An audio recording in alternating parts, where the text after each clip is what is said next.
Welcome to devMode.fm, a podcast dedicated to the tools, techniques, and technologies used in modern web development. I'm Andrew Welch from NY Studio 107. I'm Patrick Harrington from Mildly Geeky in Boston. And today we have on Paris Athena from Black Tech Pipeline. How you doing, Paris? I'm good. Thanks for having me on. Oh, thank you for coming on. And the reason we're having you on here is we saw a cry for help from your husband saying that, please, someone book Paris to do some meetings because she's driving me insane. She's vacuuming my head, you know? Yeah. Is this true? Is there harassment? Listen, I love bothering him. Like, he calls me his biggest hater, which I am, but I love trolling him. I've been trolling him since day one. Right. Well, I think that's good and that's healthy. Yeah. I think you're having some fun. I mean, I'm just saying, you know, he made some allegations about harassment, that kind of thing. And we're kind of taking one for the team and distracting you, right? That's what's going on here, right? Yeah, he should be grateful, though. I'm pretty cool. I'm a fun wife.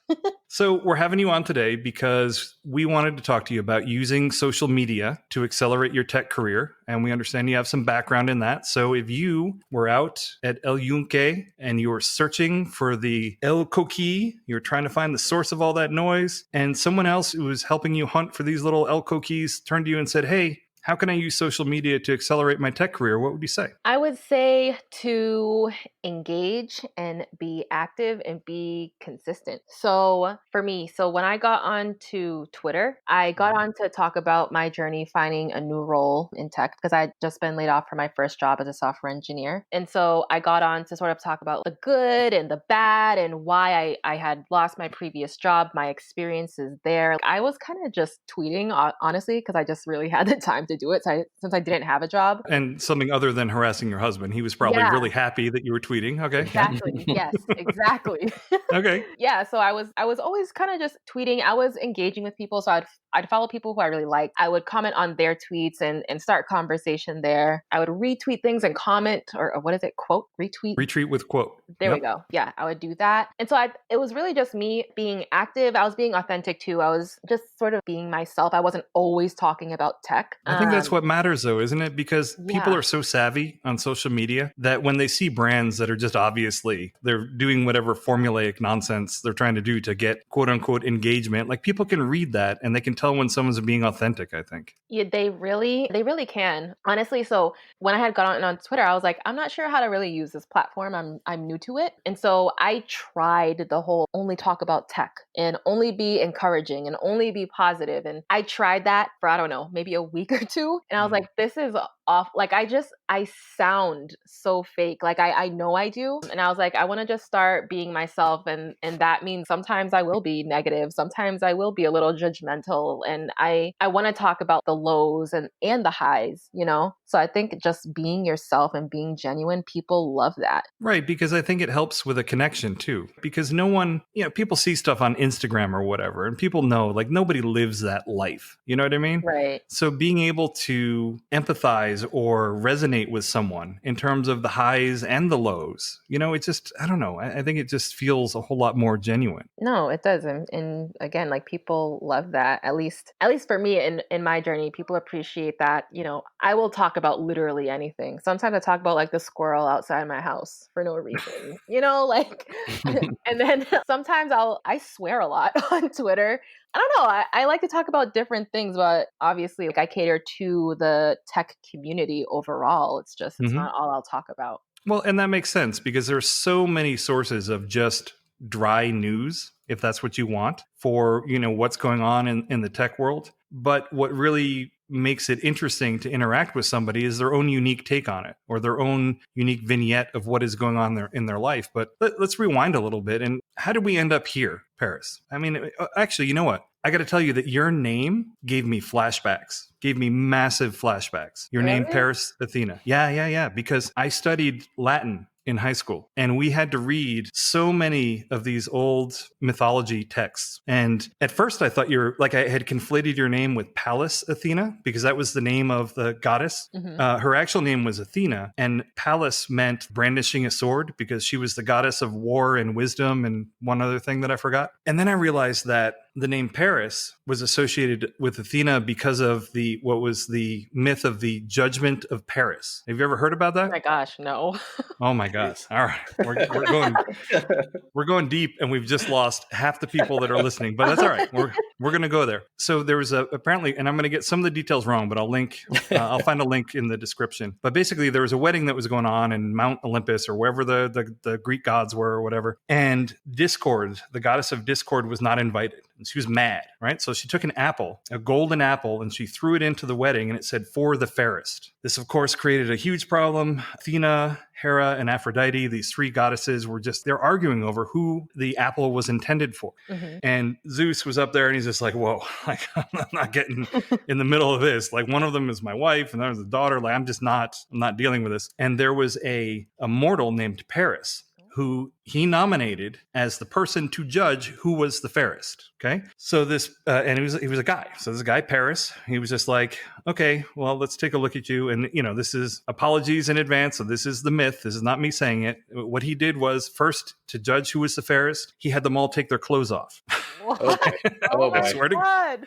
I swear to God, look, don't get mad at me. This is the myth. Okay. And he still couldn't decide after that. So then the goddesses were all bribing him. They're like, I'll give you this, I'll give you that. And Aphrodite told Paris that she would give him the most beautiful woman in the world, which was Helen of Troy. Yeah. So this whole judgment of Paris thing is what kicked off the Trojan War. Wow. Yeah. I didn't know my name had that much significance. That is so cool. Yeah. Yeah. But I got these crazy flashbacks of all of the myths and the Latin, like the Athena's name, Roman name was Minerva, whatever. Anyway, apologies for the tangent. I'll put the links in for any nerds like me who like to read about the descriptions.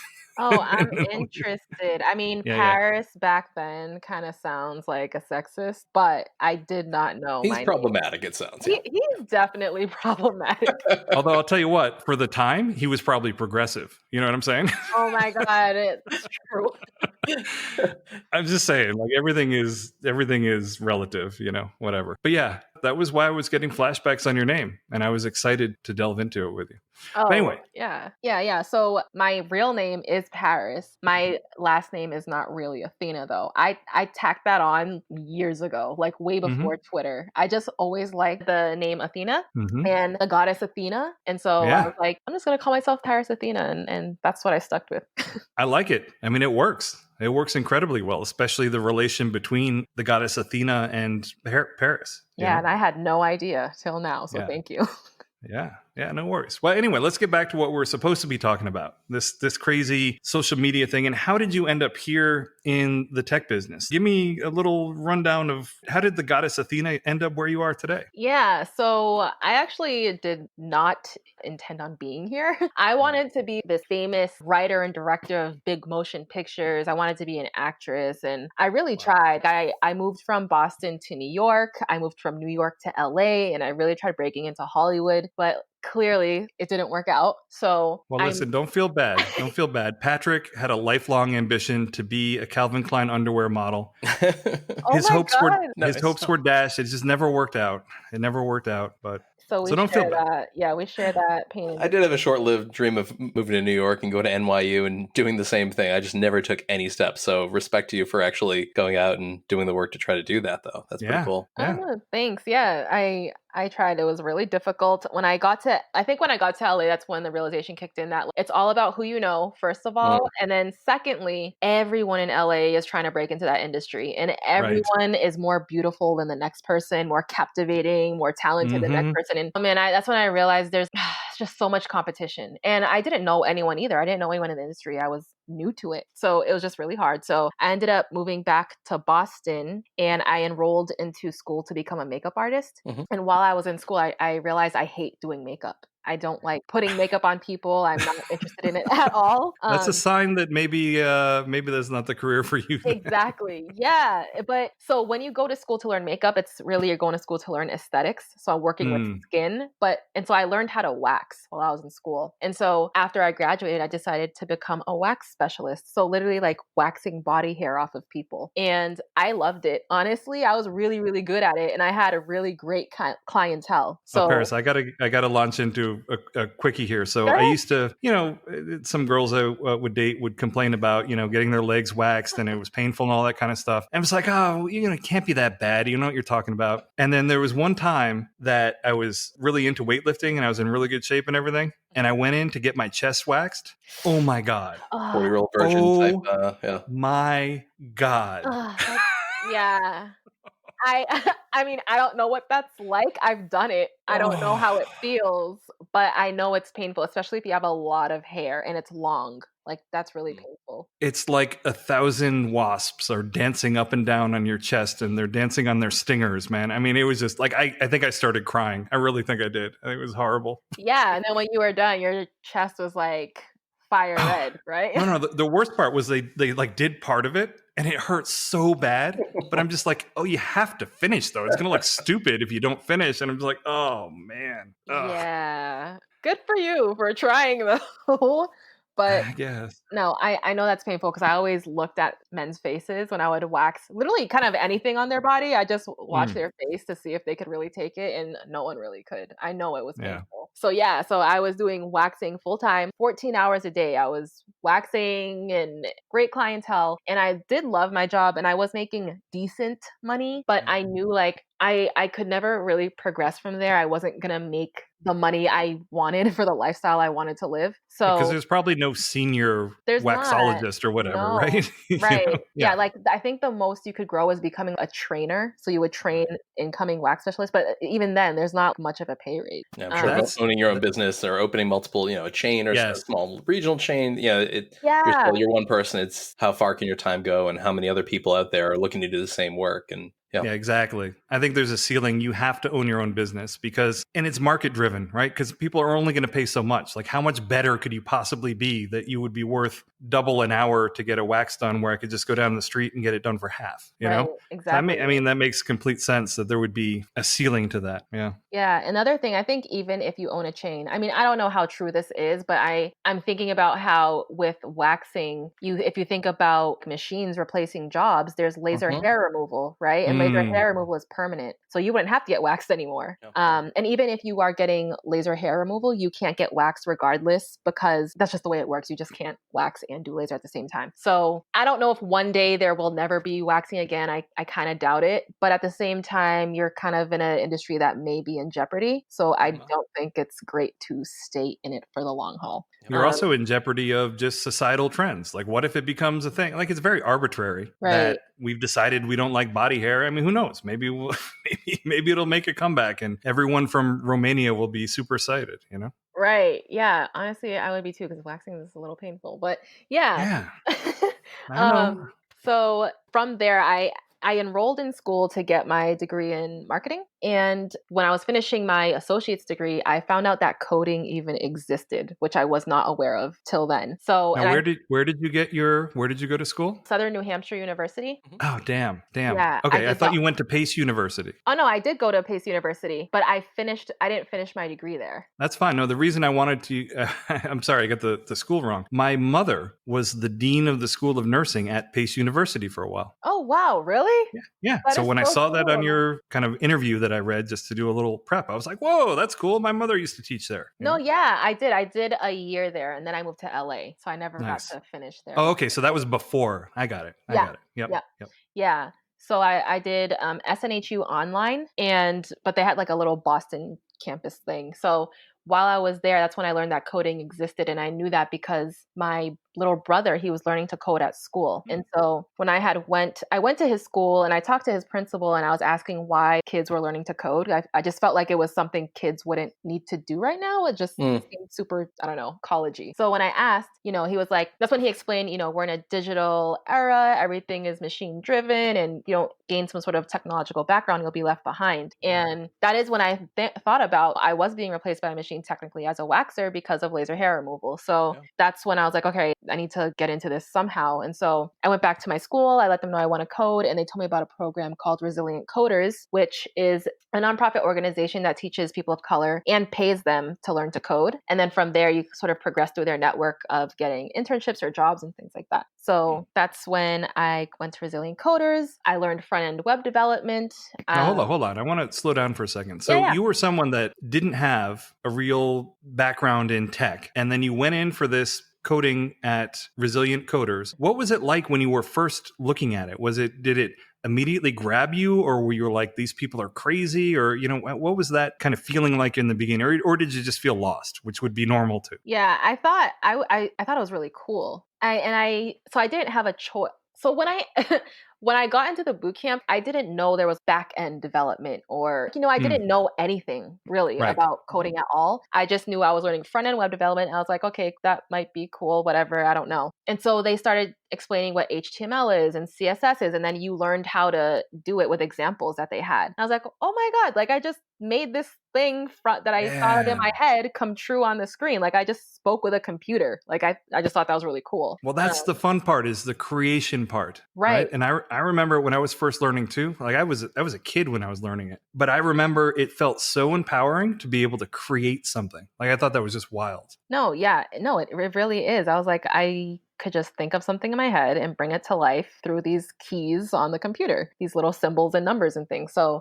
I don't know. That's when I thought, I was like, okay, this is almost like a superpower. So I ran with it, completed the program. And from there, I got an internship at an ad agency in Boston. And then from there, I got my first job. And then that first job is where I got laid off nearly after a year. And that's when I got onto Twitter. So yeah. So you ended up on Twitter and you were just kind of looking for something to do when you're not harassing the husband and, just started doing some stuff conversationally. And then what happened? Because you're telling me about you had 500 followers and I'm looking at it now and that ain't no 500. Like what happened? Yeah, honestly, so when I got onto Twitter, I noticed that there was a really small community of Black technologists. And in my internship, before I got on Twitter, when I was in my internship, when I had my first job, I wasn't the only Black developer. I was the only Black person in the entire company. And so I just didn't think there were a lot of people who looked like me in the industry. How big was this company? The first company was about, I don't know, like 50 people. It was really small. Yeah, but still, that's okay. Yeah.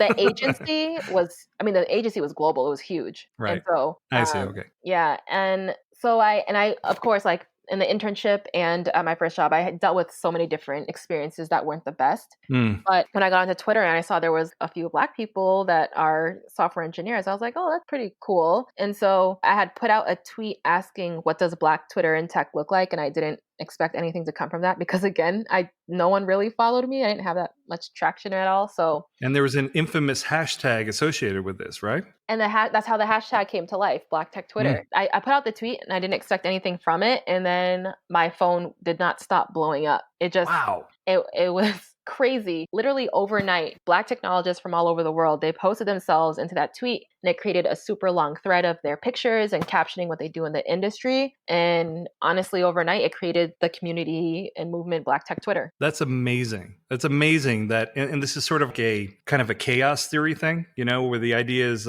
from chaos theory is that the wings of the butterfly in Ecuador could cause a tornado in Kansas. You know what I mean? Like a very small thing can cause something huge to come out of it. So that's pretty incredible. And your phone you're probably getting so many notifications. You probably had to plug your phone in or the battery would be dead, right? It was wild. Like it was getting to a point where I was refreshing my phone, I don't know, every few seconds. And I had hundreds and hundreds of notifications every single time. I couldn't even keep up. I was like, this is wild. I don't even know what happened. Wow. I mean, would it ever get so bad you wanted to just like turn the phone off? Yes. So what I did, and I think this also, during this time that this was happening, I was retweeting everyone who was posting themselves in the thread. And then I had a few copycats trying to copy what I had just did. So they were like, oh man, also like, yeah, they took my tweet, they posted it, and then they were retweeting everything that I was retweeting. Instantly, people were creating what I'm doing now with Black Tech Pipeline as a business. People instantly started trying to copy what I was doing when that tweet was going viral. So they were like, give me your resumes. We're going to create a new community. They were just kind of taking all the work I was doing and stealing it. So I was dealing with a lot just within like a night. It was wild. I mean, they say imitation is the most sincere form of flattery, right? You know? Yeah. I was just like, I don't know what I did. I don't even know what's happening. I'm just kind of going with it. So yeah. See, that amazing. So that's an interesting thing that we've talked about a few times on this podcast in different contexts that I think is really interesting. So you went off to Hollywood and were hoping to make it, and you realize that there are an incredible number of equally talented, beautiful people that are also trying to make it, right? Yeah. Mm-hmm. And I remember there was a famous actor, I forget his name, but he was on one of the talk shows, and they basically asked him the question, well, how do I, if someone wanted to be an actor, how do they do it? And the guy's just like, look, I'm the worst person to ask. Yeah. I have no idea. There are lots of people just as talented as me. I just got lucky. I can't tell you how this happened, Right. And it's kind of the same in some ways with your tweet. All these other people are trying to replicate it, but it just wasn't right place, right time. Like you were in the perfect place. You were doing something genuine and it just, boom, it just went. Right? That's exactly what it is. I talk about this with my husband a lot.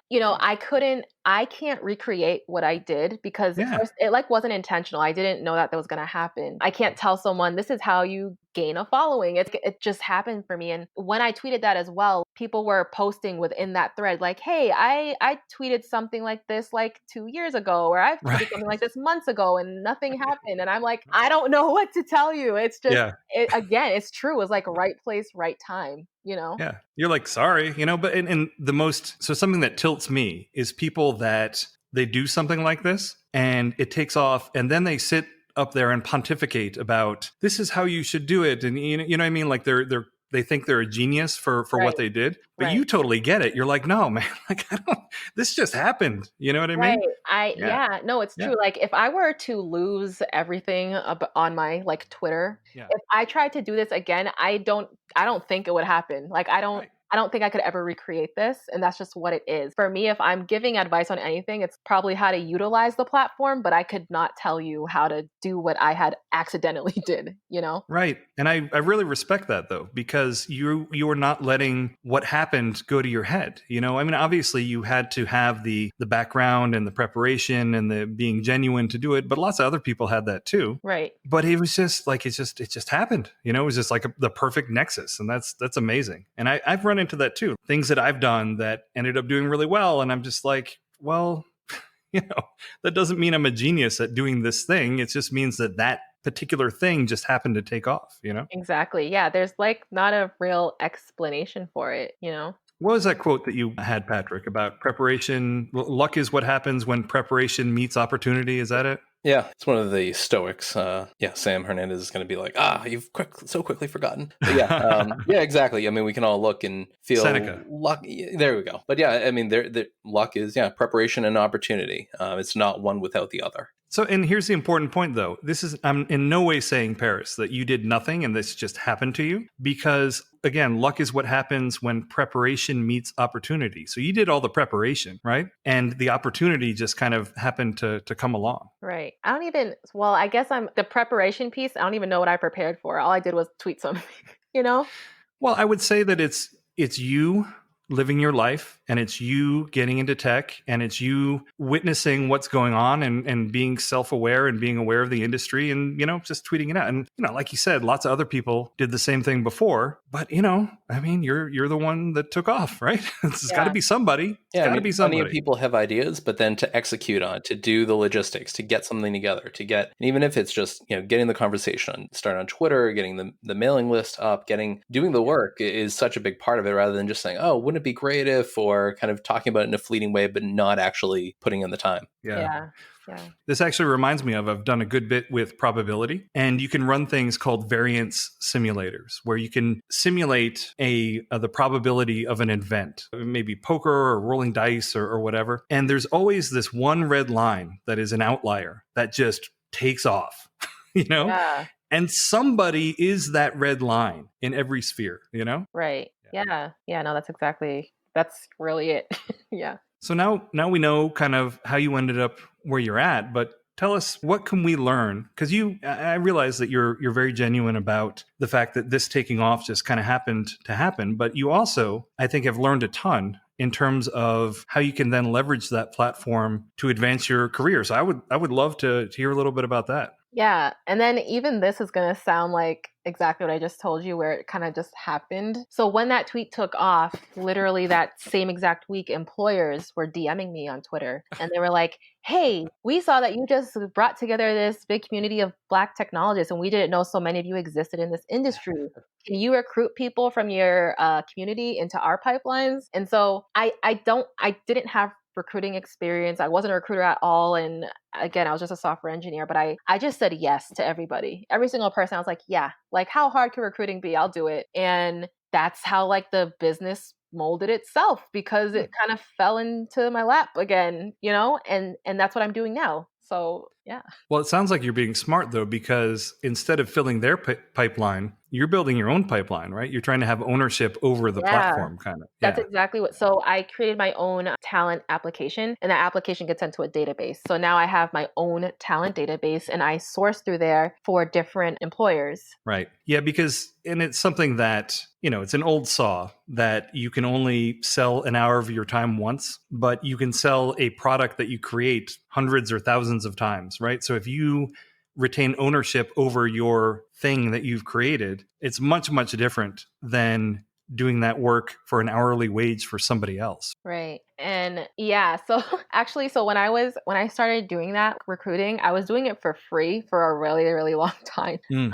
And I think I was doing it for free because one, it just happened and I just felt like I had to rush to get everything done. And I didn't have experience doing it. And I was like, I'm not going to charge someone because maybe I'll do this wrong. Like, I don't know. But then it just became more frequent and then it became really overwhelming. And then that's when I was like, you know what? Okay, like it's time to start charging. And I created this whole recruitment package. And yeah, so now I get paid the big bucks to do it. That is amazing. I mean, that is quite a journey. So if I am someone new in the tech business, first of all, what platforms would you recommend that I get on? It sounds like all we've really talked about is Twitter. Is that really the place to go for tech? Yep, it is Twitter because Twitter is global and the tech community on Twitter is immense, like, amazing. And you're getting exposure to the tech community in all parts of the world. It's not even just where you're from. So you're also getting exposure to all the different communities within tech. And when I say communities, not just like different languages and frameworks like the React community, the Ruby community, but you're also getting exposure to there's underrepresented communities. There are communities of foodies and tech, people who have hobbies within the tech industry that you can join them. There's just so much opportunity on Twitter. It's wild. And I feel like a lot of people's lives have changed due to that platform. And so that's the one you want to be on. If any of them, it's definitely Twitter. Yeah, and also no one wants to see selfies of your code, right, on Instagram. Like it doesn't make any sense, really. Yeah, I mean, at least for me, no thanks. Simon begs to differ. He's still trying. Well, okay, so you can use Instagram or TikTok to promote yourself as a brand, I guess. Maybe, I don't know. Yeah, you can. Well, I think it depends on who you are. I don't think I could. I think you have to have some charisma, I think that's got to be a thing that you've got, you know what I mean, in order to use that medium. And I think a lot of work probably has to go into producing those things too. Yeah, I feel like every other platform, some people disagree with me on this, but I feel like gaining a following on any other platform than Twitter is actually really difficult. I feel like Twitter is actually the easiest because it's so public, but maybe I'm wrong. Maybe I'm biased. I don't know. Well, I think it's like anything else, though. It doesn't really matter the size of your following. What really matters more is the quality of your following. Yeah. Because if you have a ton of just random people, and probably mixed in there are a bunch of bots that are following you, that doesn't really matter. You could have a much smaller following that is very, very focused in a particular area, and it'll be way more valuable for companies and businesses that are looking to reach that particular demographic, Right. Yeah. I learned that the following doesn't matter. It's your engagement. Right. Because if you go to, there's Twitter accounts I'll go to that have 1 million followers. And then when they tweet something, it gets nothing. There's like no traction there. Right. And then what's the point? Right. Yeah. Other than maybe it makes your ego feel good for a day that you got 1 million followers, you know? Right, exactly. Yeah. You're not building actual sustainable relationships or anything like that. So, And you're basically just kind of standing on the edge of a cliff with a megaphone shouting out, you know, and there's nobody yeah, around. exactly. Yeah. All right, so Twitter is our platform. So here's the thing. A decent number of people that are programmers, they're drawn to it because they're somewhat introverted and they enjoy that they can kind of just lose their head in that space and it's them talking to the computer. What kind of advice would you give to people like that in terms of how to approach social media in a way that might work for them? Yeah, I feel like it's all about what you want as an individual. Are you looking to gain a network? Are you looking to use a platform where you can kind of just be wild? It's really up to you. If you're looking to gain a network and gain opportunity, I would say talk about what is your brand? Who are you? What do you want to talk about? Where are you trying to gain opportunity? And, build content around that. And it's not all you have to talk about while you're on Twitter because again, you want to be authentic and show people, yes, this is what you specialize in, but at the end of the day, you're still human. You have hobbies, you have other interests, I would hope, aside from strictly just coding. I'm not sure. But yeah, it definitely depends. Some people use Twitter literally to just kind of troll. Regardless of what their career is and how successful or non-successful they are, they use it to just start trouble, and Right. that's really up to you.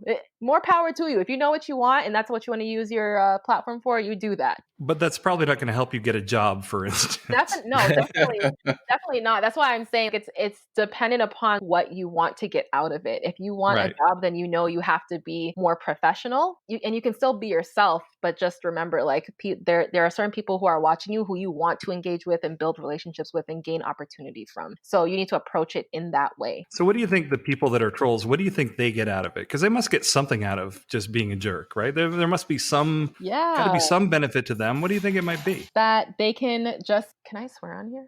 Yeah, of course. Okay, that they can just be assholes without taking accountability for it because they don't really show who they are. They just have this bullshit account and then they can just say what they want about you. I mean, I've had plenty of trolls. I've had people literally dedicate Twitter pages to me just talking shit about me. And I have no idea who made it. I don't know if it's someone who I know, if it's someone who I frequently talk to, if it's just a stranger, I'll never know. I forgot you were getting knocked off Twitter for a while, like DMCA notices or yeah. Yep. Yeah. You hope that it's some sort of a bot that's, I don't know.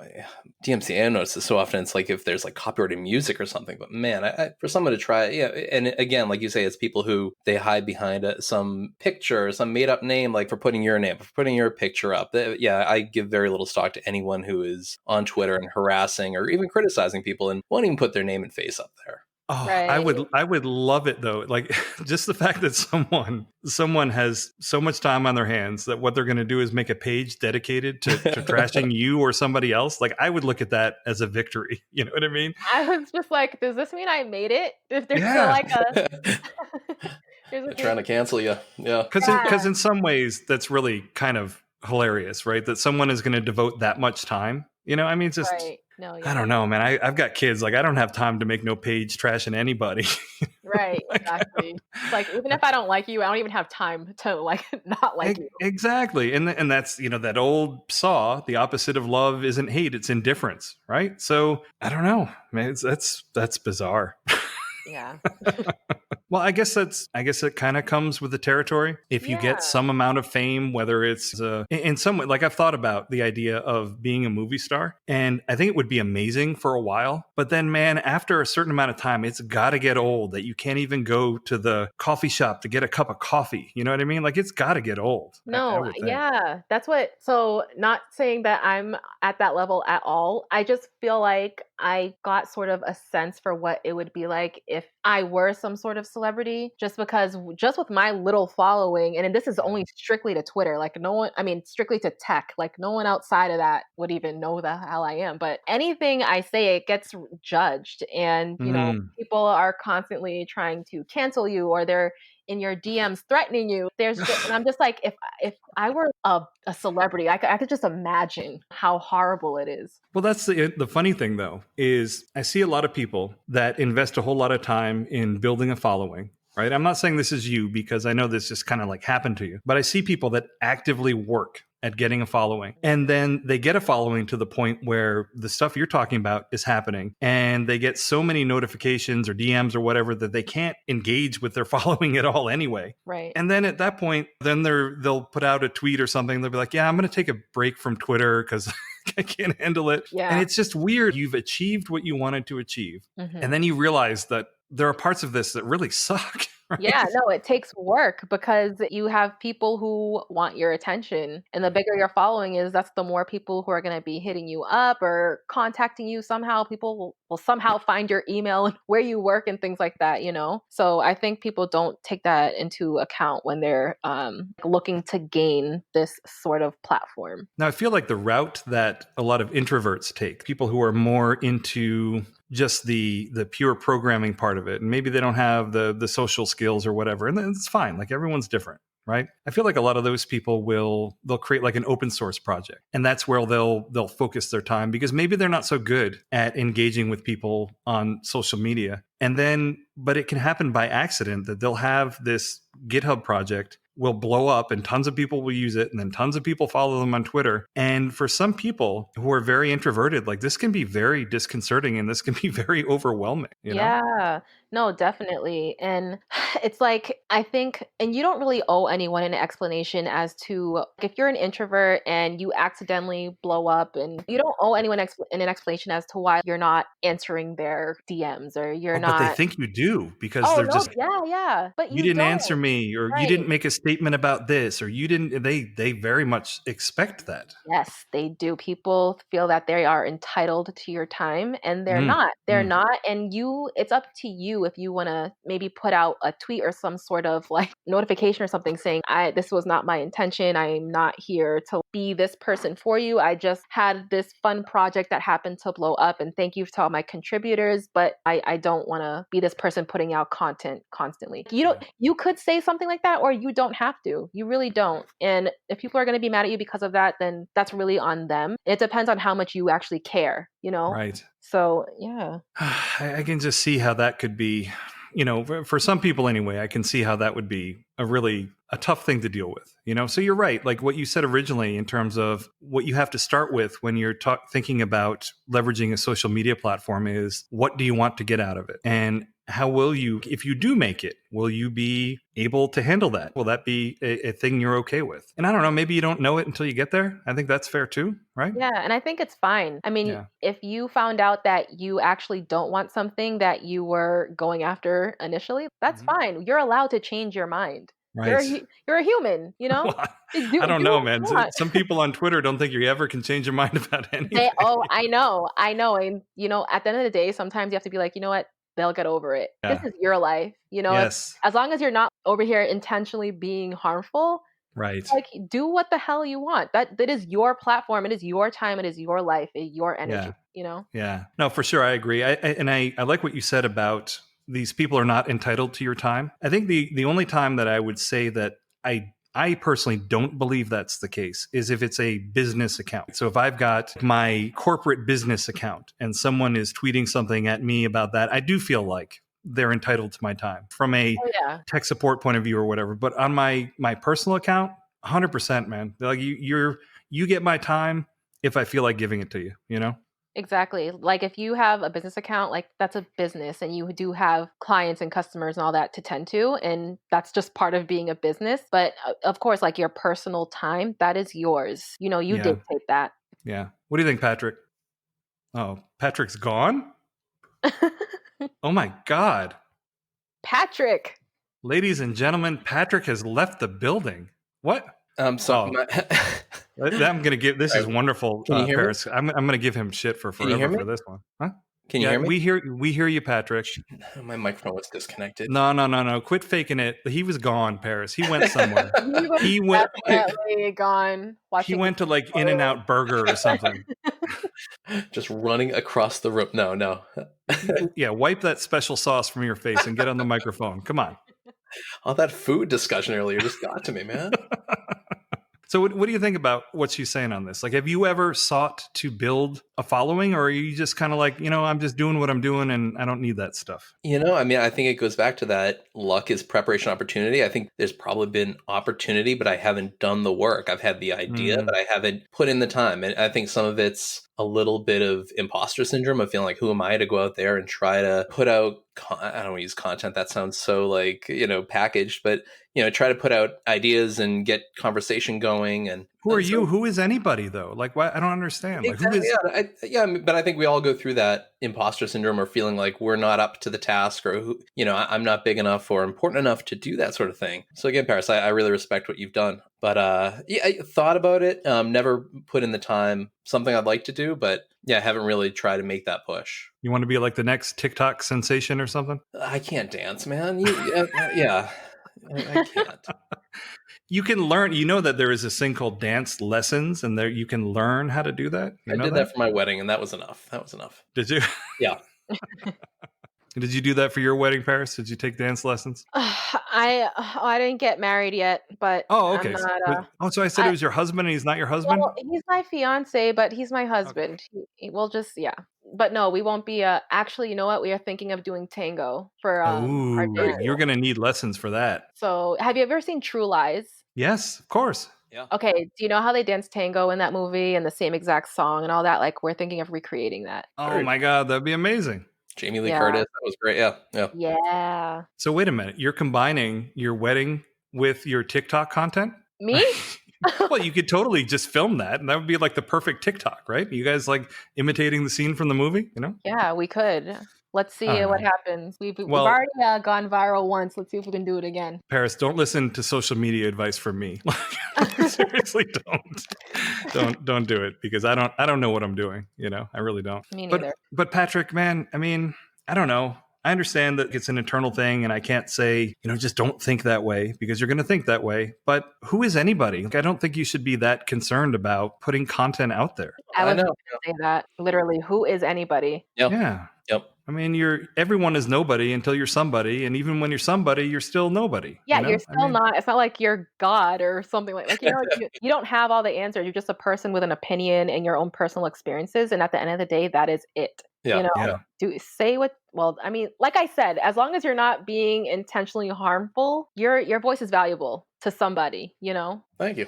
Yeah. Well, I mean, what is your concern, Patrick? Is your concern that someone's going to look at this and think this is stupid? Is your concern that someone is going to be like, this guy's a jerk, and they're going to pop? Like, what is your it's one of concern? those, just so afraid of failing that you never try to succeed. That you're afraid of it not working out, and you're like, I'm going to put in the time and put out stuff. People are like, oh, look what he's trying to do. But and then it never works out. So you just you fail by not even trying.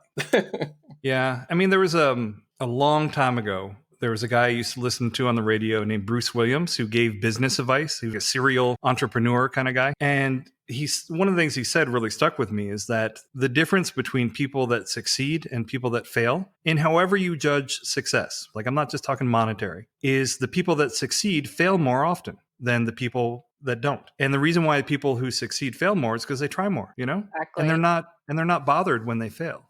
I don't know. I guess that's my general insensitivity helps me there, because I fail all the time. Especially, you got kids, man. You know what it's like to fail, right? Yep. You just can't be afraid of failure, because it's going to happen regardless, because that is just life. Yeah, it is. And no matter how amazing you think you are in your career, when you come home and you're not going to make your kid what he wants to eat, they're going to think you're a failure, right?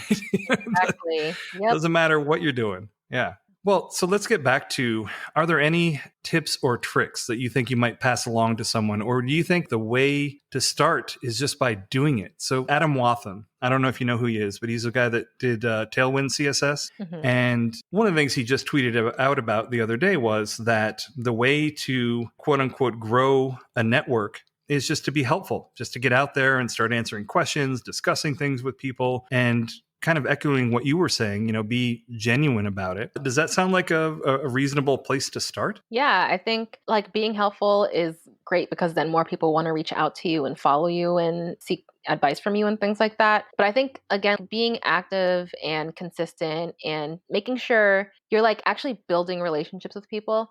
And so when I say that, I mean, if you tweet something out and 100 people comment on your tweet or reply to your tweet, talk to them. talk back to them, Mm. like, start that conversation. And that's how you build relationships. That's how you build trust. So when people trust you, they'll they'll rely on you a little bit more, but they'll want to see what you're saying, and they want to see what you're working on, and it motivates them, and it's inspirational, and you're helping them. So yeah, I definitely agree with that. And one of the other things he said in a thread there is that giving away your work for free, which you said you did in the beginning too. You were just kind of helping people out, doing it for free. He said giving away your work for free is like compressing a spring, so that when you do finally have something up for sale, it really just accelerates, the kind of springboard that ends up happening. It sounds like that might have resonated with you as well. Yeah, that's exactly what happened. I think so. When I was doing work for free, again, I'm building those really solid relationships with those certain clients. And then it's not only that, it's like now you sort of have testimonials, people that have worked with you and they have good things to say about you for when you do actually launch a product that's going to something that you're going to be charging for. You have these testimonials from people who used it while it was just free. So this is why you should pay for this product that I've been working on for X amount of time with these clients. And this is what they have to say about it. It's something that already works. I've already proven it. So this is why you should pay for it now. And do you think that using Twitter, you have built not just an audience, but have you built any actual friendships? Has that come from what you've done? Yeah. And it's so weird because there are some people I've met in person. It's just weird being people from online to like in person. Yeah. But I've definitely built relationships and partnerships, and I've collabed with people and gained so much opportunity, and I'm able to give opportunity. So yeah, like I said, Twitter changes lives, and it definitely changed mine. I mean, that's incredible. I was on the internet, so I'm older than dirt, right? So I was on the internet back before we had all these fancy social media platforms and everything. And it was really weird because you had nothing to go by in terms of the other people you're talking to. You didn't have like a picture or anything like that. So when you did meet in person, like it was super weird. You'd be like, oh, wait a minute, you're dog boy 123, Yeah, It's really bizarre. I know. You know? I know. I had dinner last night with someone from Twitter who Hmm.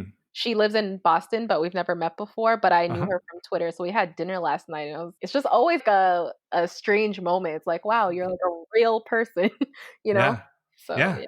No, for sure. And I think it's also really interesting when people talk about what someone is like in real life versus what they're like online. And the people that I've had the most connection with are the people that are the same. You know what I Mm, mean? Like they're not putting up a front, right. Whereas I've met other people that their persona online just does not match with the way they are in person. And I don't know how to take that. Right. I've actually, and this is kind of funny. I've met people in person who I disliked in person, and then I learned about them online, and I disliked them online as well. So I was like, at least you kind of like, at least you're consistent, like. That's too funny. That's So awesome. I'm like, you're consistent. So I mean, that's good at least. But I thought you were going for a Hollywood ending there, and you're like, oh, no, I didn't like him in person, but I really liked him online. But I found their online persona and it was much more manageable. nope. Yeah. I mean, there are people who have met me. They see me on Twitter, or they'll see me on Facebook, and I guess on Twitter and Facebook I come off as a very loud person. Like I'm loud. I'm not scared to say certain things, and then they meet me in person, I'm super shy. And I am. I'm very shy. But I'm still like, I still hold the same morals. I still believe and practice the same things. It's just when you meet me in person, I'm a little more quiet and distant, and it takes longer for me to open up. And yeah, so. I think to some extent that's normal though, because I think when you're sitting down at a computer or a phone or whatever, and you're writing something, most of the time it's just you and your thoughts. Mhm. Whereas when you're with a group of other people, you are conscious that there are other people there. You know what I mean? Right. And Yeah. I think it's natural, like to some extent that kind of happens to everybody. Yeah. But I do think it's good that the person that you didn't like in person, you didn't like online. Because even though you didn't like them, at least they're genuine. You know what I mean? At least they are who Yeah. they are. You know what I mean? Exactly. Like this is literally who you are as a person, and even Yeah. though I don't agree with it, it's fine. Yeah. This is Yeah. you. That's what it is. Well, at least they're internally consistent. Exactly. Although I don't know, that might be going a little too far, Patrick. Right? Like someone could be internally consistent and just be an absolutely horrible person, right? Yeah. I Yeah, guess. yeah. No, I guess that's true. But for someone who is looking to, let's say I just started a business. Let's say I just started I worked at a company for a little while. And I said, you know what? I think I'm going to try this freelancer thing. What do you think people should do to get people involved in their business to try and seek opportunities to partner with? And in social media is something that we could use for that to start our fledgling business and to make connections? Yeah, because you find so many different communities on Twitter. So if you're trying to start some sort of freelance business, I think that's what you were saying.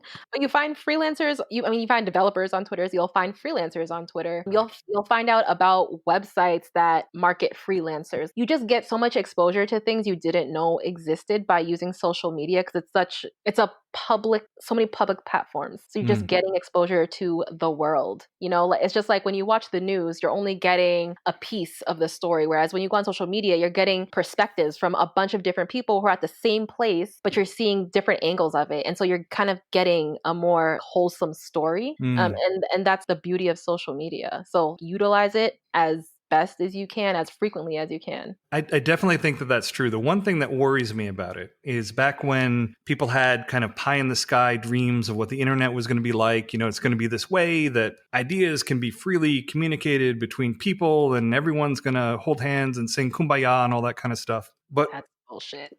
I know, but that was like the pie in the sky, right?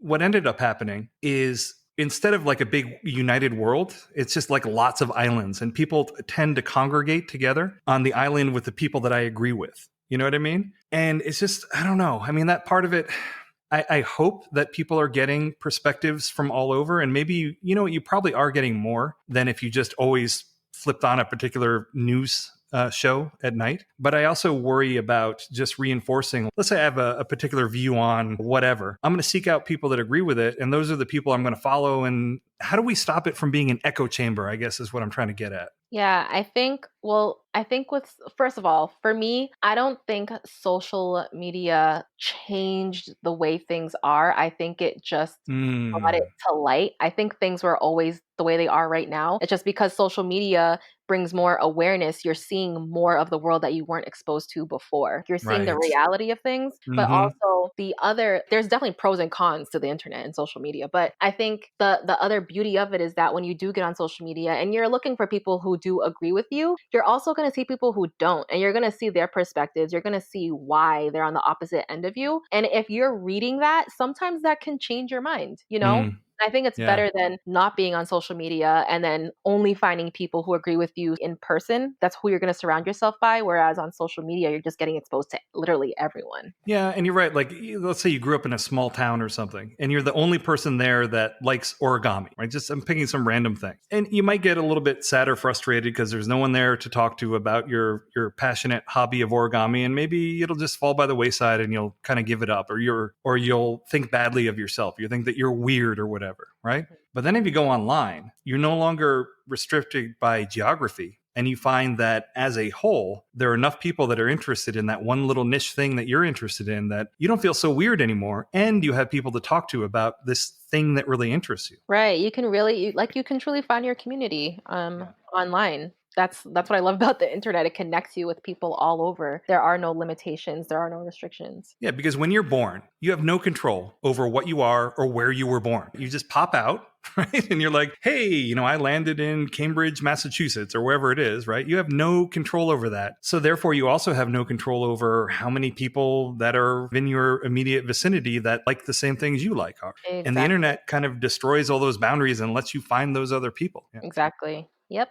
Well, what's next for you? Well, it sounds like this black tech pipeline. It sounds like you're working on building something with it. What are you planning to do with it? Yeah, so I'm still doing this recruitment piece. Actually, can I just kind of give you my little speech that I give everyone? 100%. Okay, cool. So for the recruitment piece of Black Tech Pipeline, so what I do is when an employer wants to work with me, I'll source out of my own talent database. And if they hire someone out of Black Tech Pipeline, I virtually stay on the job with that candidate for the first 90 days. And so what that looks like is I do biweekly check-ins with that candidate to make sure they're having a good experience and they're happy, and checking in if they need any tools or resources to help them do better in their role. And then whatever feedback they give me about their experience with that company, I relay that to the manager or someone in leadership. And so we kind of go through the pros and cons of the company, what they're doing well, where they need to improve. We talk about their current systems and processes and break them down to see where we can become more inclusive, remove some bias, and make it more appealing to those who are from diverse backgrounds, who are most likely the minority of the company, because what they do is they build up these systems with only the majority in place. So we need to break that down and start over. That's really interesting because most headhunters that I'm aware of, once they place someone, they don't care. Like they don't care what happens to them at all. You Right. know? That's exactly Yeah. what it is. And I mean, Yeah. I've dealt with that myself, and I've had horrible experiences, and I didn't really have anyone to talk to about it. Well, that's built into the system, right? Because they Yeah. get paid when someone is hired. So what?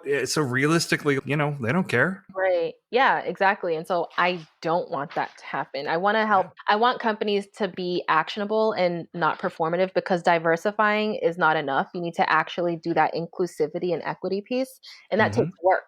And you're not going to know how to do it if you haven't really experienced anything like it. So that's why I want to come in and sort of break down these systems, build them back up, to be more inclusive of everyone of the workforce. And the more successful that you are, you have a vested interest in ensuring that this particular arrangement works out, because then the company is going to be like, you know what? This actually really worked out. There was a way that we were able to change things or do this or that. And this really worked out. Like, again, what we were talking about before with social media, it doesn't matter how many followers you have. It matters your interaction. From a hiring perspective, it doesn't really matter how many people you can bring in and hire. It matters how well they work out and how long they stay there. Exactly. The retention numbers, Yeah. they matter a lot. No, they do, because I ran a company for a number of years, and it's actually a lot of work to vet people and to hire them and onboard them and train them.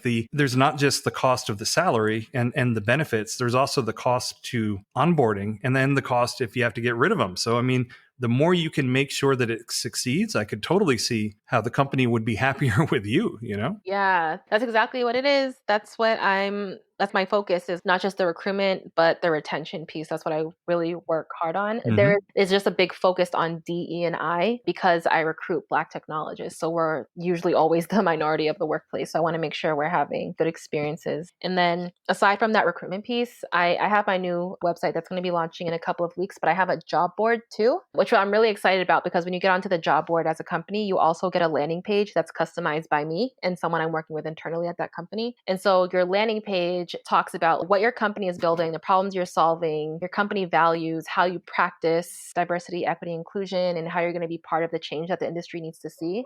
And then it gets followed up with images and videos if you have any. You get to really like show off your company and what you're doing to make sure that you are being actionable. So you're really involved. You're not just a platform for feeding names into a company. Like you are really involved in what's going on here. Yeah, it's a really personable and personal process. And the website is blacktechpipeline.com. Is that where it's going to be launching? Yep.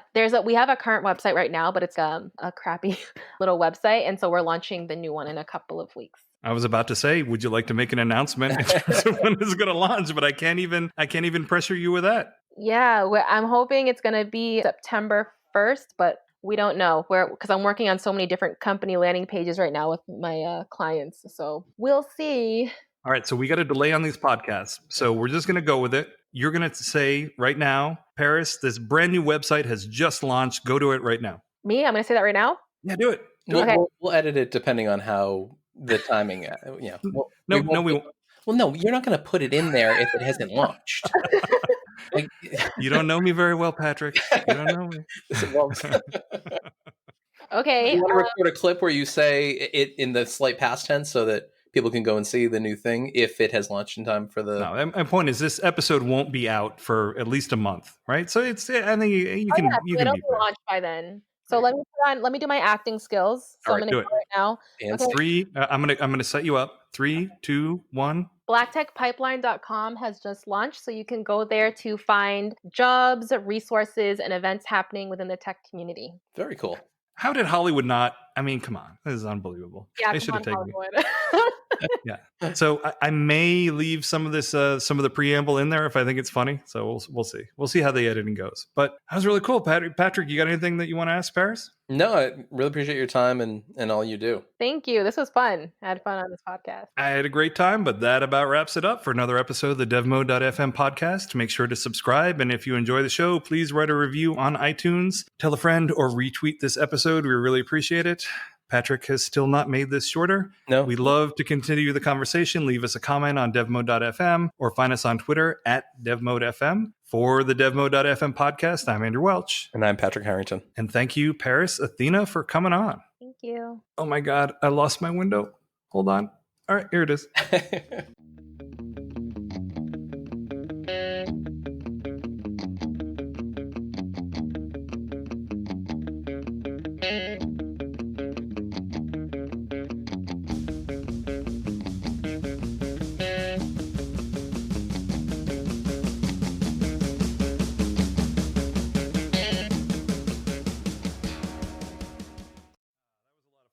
Thank you for coming on, really. And man, that talk we had on air before we were on air is maybe. I think I'm going to go get a paella. Go do it. We actually just got Chinese food, so I'm going to eat again. And you know, it's really funny. Like there are restaurants that will sell like a $30 or $40 paella, like it's this fancy exotic thing.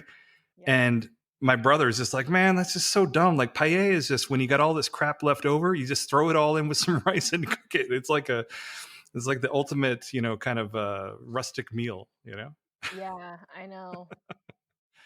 All right, I am stopping the backup recording.